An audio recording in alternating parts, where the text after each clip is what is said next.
That's death. Yeah.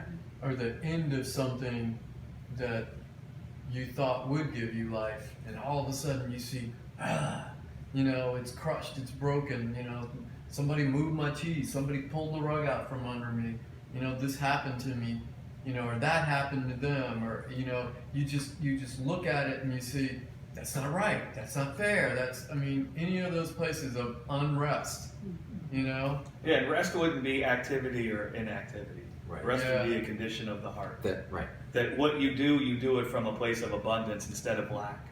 Yeah. Right? If lack is the father of what you're doing, you're not in rest. Yes. Right? Ooh, that's good. Yeah. If abundance is the father of what you're doing, then you're at rest.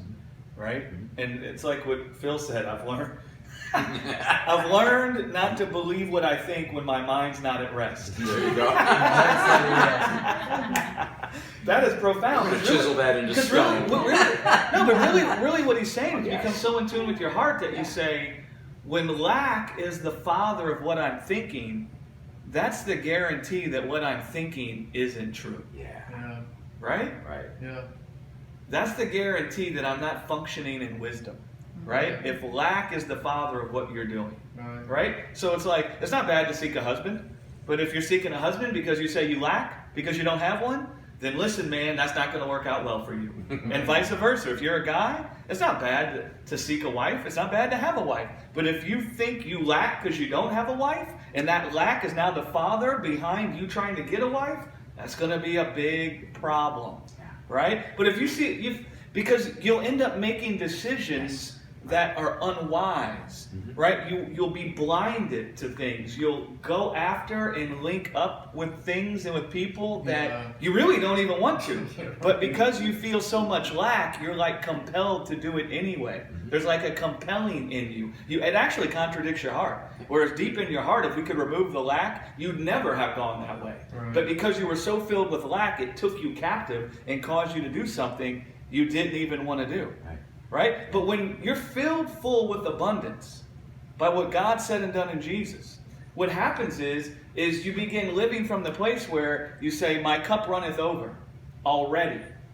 Now, if your cup runneth over already, you ain't going to feel any great anxiety to do anything. Right? It's like my coffee cup was empty, and so I thought I need to get up and get some more coffee.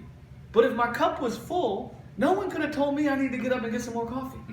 Right? The problem is we go after life with the cup that we think is empty. And then we seek to fill the cup.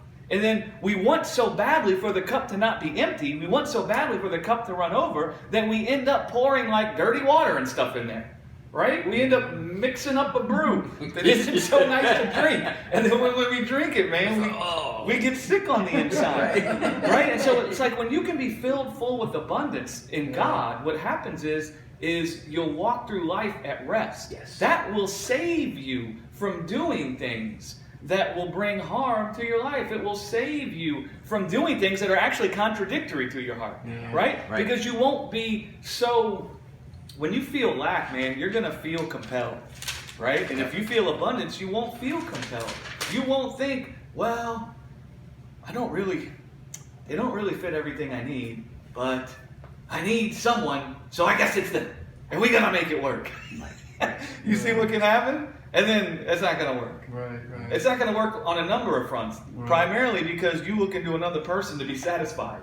And it's going to melt down. That's why so many marriages go into the tank, because we come together and we experience that initial da da da da da, strangers in the night, and we're all, that's nice. That's right. And then after like 2 or 3 years, and you can't just push life in the background anymore, and you got to actually do things, and the metal starts meeting the road, you start thinking, where's the magic? Right? Then you start blaming them. Oh, I must not love them anymore. It ain't got nothing to do with that. It's that you were trying to find satisfaction on something other than God. And then we blame each other. We blame how many divorces have happened with people that actually love each other? Because they don't understand this, and they blame the other one for the lack they feel? Sure. Instead of understanding that the lack they feel ain't got nothing to do with the other one? And if they could get filled full of God, they might find they don't find so many faults in the other one. But when you're busy trying to be satisfied in another person, listen, let me tell you something. you're going to find a lot of fault with them. You're going to walk around, they're going to be under the microscope, man, and you're going to be, oh, I see something right there. You're just going to, every day you're going to see stuff. And so that's what I would say about rest. It's not about activity or inactivity. It's, is the heart behind what you're doing abundance, or is it lack? Yeah. Right? And you said this on Sunday, when your life is full of abundance, the word of life discerns your life, and the truth sets you free. And that, so you're checking that filter that we have, discerns, and the decisions we make now are made through the filter of Jesus as opposed to the filter of lack. Abundance. Yeah. Abundance will lead you. Yes. You don't need to go off in your head in the corner and think, what's the right decision to do? No. It's when you're filled with abundance, everything you do will be the right thing. You can't do something that is wrong, if we want to use that language for the sake of this example. Don't get caught up in trying to judge whether you're right or wrong in what you're doing. Just for the sake of this example, Jesus never did anything that was contrary to what was right, because he was always filled with abundance. Yeah. And so when you're filled with abundance, you're guaranteed that the forthcoming action is going to be born from life. Right? Yes. Yeah. Does that make sense? Yeah. And so we don't need to go learn a bunch of different things. We need to have our hearts filled full with abundance through the word of life. And then as our hearts are filled full with abundance, that abundance is going to lead us. Right? If I feel full of life, man, and somebody's gossiping about me, do you know what I'm going to find inside myself? I'm going to find that I don't feel that that gossiping can take anything from me. After all, my cup is running over. Right. So their gossiping can't take out of my cup. Right. And since I see they can't take anything from my life, all of a sudden I'll find my mind, my heart filled with compassion towards them, and I'll think, what kind of suffering are they going through that they're walking around gossiping? Right? Because the only reason why a person would gossip is because they feel horrible about themselves, Right. and they want to try to build themselves up, so they tear other people down. And see, now I won't be offended about them gossiping because my heart is filled with abundance. I'll find my heart filled with compassion, and I'll feel sadness, not pity, but I'll feel sad that they don't know the truth about themselves, and that they feel that they have to tear others down in order to be exalted. You see? You see how abundance will tell you all that? Yeah. You don't need to be taken over the corner and taught that. I didn't read that in the Bible. I didn't read that in a book. God didn't take me over the corner and teach me that. It's just when your heart is filled full with abundance, you begin to see. You begin to be able to discern what's going on around you. You can discern what's going on in people's lives. You can discern what's happening in their hearts. You could see why they might do what they're doing. And if I could even understand why they would do it. Because they've been taken from rest. And they want so badly to get back to rest. And the way that they think they can get back to rest is if people will see that they're good. And the way people can see that they're good is if they tear down other people. Because if they tear down other people in the presence of tearing down the other people, they might look pretty good. And they're busy trying to bring themselves rest that way. Yeah. Gossiping. Yeah. It's just the fruit of a person trying to bring themselves rest. Yeah. Yeah. Right. All the works of the flesh is just a fruit, the fruit of a person who's been taken from rest. They don't know what's taken them from rest. They don't know what will restore them to rest. And they're filled with laboring and toiling to bring rest to themselves because they're afraid. Yeah. Yeah. Listen, when you're not at rest, fear Here. is crouching at the door. You're filled with fear. You're afraid of something, right? You're afraid of something that's going on. And so when you're filled with fear, listen, man, you will do some crazy things trying to quench that fear, Yeah. right?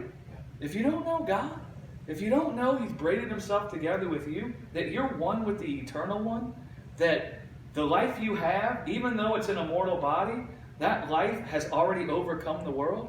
Man, if you don't know that, that fear will take you captive. And it will fill you with laboring and toiling. And next thing you know, you're gossiping, you're stealing, Right. you're backbiting, you're full of envy, you're full of hatred, you're full of covetousness. You look next door and you think, well, my neighbor's always happy. I see he's married. It must be because he has a wife. Now you find yourself coveting your neighbor's wife. You see how the dynamic works? Sure.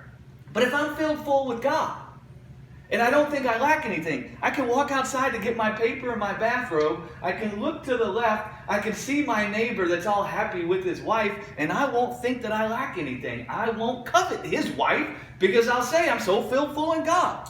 The Right. thought won't even be born in me. Right. Right? Yeah. Right. But once the thought is born in you, you're not without hope. you can sit and fellowship with God around the truth. Yes. And you could find that lust or whatever it is purged from your heart. You could find your rest restored.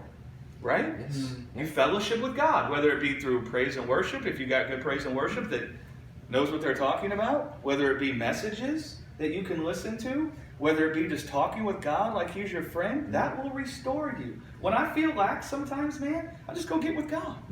Yeah. Right? I just go get with God. It's not that I don't ever feel lack knocking on the door. It's that when it comes, I know that it isn't the truth. Right. I don't take it and start eating it. Right? I don't make lack my daily bread. Right. Right?